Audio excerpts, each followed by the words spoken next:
عقبہ بن عامر کہتے ہیں کہ میں نے آخری دفعہ رسول اللہ کو منبر پہ اسی دن دیکھا تھا، اس کے بعد میں نے حضور کو منبر پہ چڑھے ہوئے نہیں دیکھا۔ آپ فرمایا لوگوں، اللہ تعالیٰ نے مجھے اپنا حوض کوثر یہیں پہ دکھا دیا ہے، اس وقت میرا منبر میرے حوض کوثر پہ لگا ہے، میں تمہارا پیش رو ہوں، یعنی میں آگے جانے والا ہوں، تم میرے بعد میرے پیچھے آؤ گے۔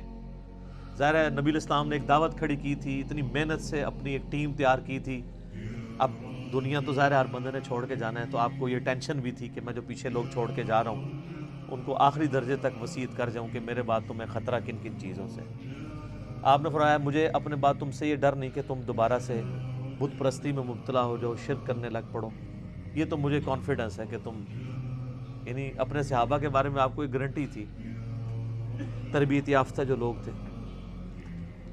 کہ یہ شرک میں مبتلا نہیں ہوں گے، البتہ مجھے یہ ڈر ہے کہ تم میرے بعد دنیا کے مال میں پھنس جاؤ گے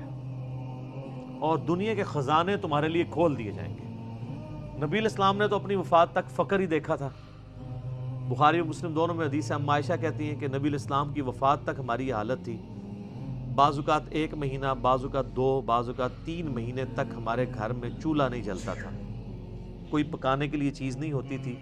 2 کالی چیزوں پہ گزارا ہوتا تھا، ایک کھجور اور دوسرا پانی، اور کھجوریں بھی کوئی ٹنو ٹن نہیں، 2 کھجوریں اور ایک میٹھا پانی کا پیالہ صبح کے وقت، اور 2 کھجوریں اور 1 پانی کا پیالہ میٹھا شام کے وقت، کیونکہ میٹھا پانی وہاں پہ ایشو تھا ریگستان میں۔ آج بھی آپ ذرا ریگستانی علاقوں میں چلے جائیں تو کتنے کلومیٹرز پیدل سفر کر کے، وہاں کی تو زندگی میں ایشو ہی یہی ہے کہ پانی بھر کے لانا ہے 8 کلومیٹر سے، اور آپ نے آٹا جو ہے چکی میں پیس کے بس روٹی پکانی، یہ ٹوٹل لوگوں کی زندگی ہے۔ یہ جو آپ یاشی ہیں جو نیٹ پہ یوٹیوب پہ بیٹھے رہتے ہیں اور فیس بک پہ، یہ تو وہاں کے مسئلے نہیں ہیں، وہاں کے تو مسئلے ہی کچھ اور ہیں۔ تو اس زمانے میں نبی الاسلام کے مبارک زمانے میں اما عائشہ کہتی ہیں کہ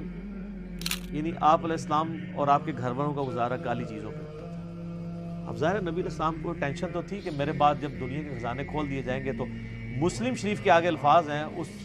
شہداء احد والے قبرستان میں جو خطبے میں آپ نے فرمایا کہ مجھے خطرہ ہے کہ تم دنیا کے مال میں پھنس جاؤ گے، دنیا کی محبت میں ایک دوسرے کو قتل کرو گے، حتیٰ کہ تم بھی تباہ و برباد کر دیے جاؤ گے جس طرح تم سے اگلی امتیں برباد کر دی گئی۔ اور وہی ہوا ہے، آپ دیکھ 30 سال ہی سکون سے گزرے ہیں، وہ بھی بمشکل،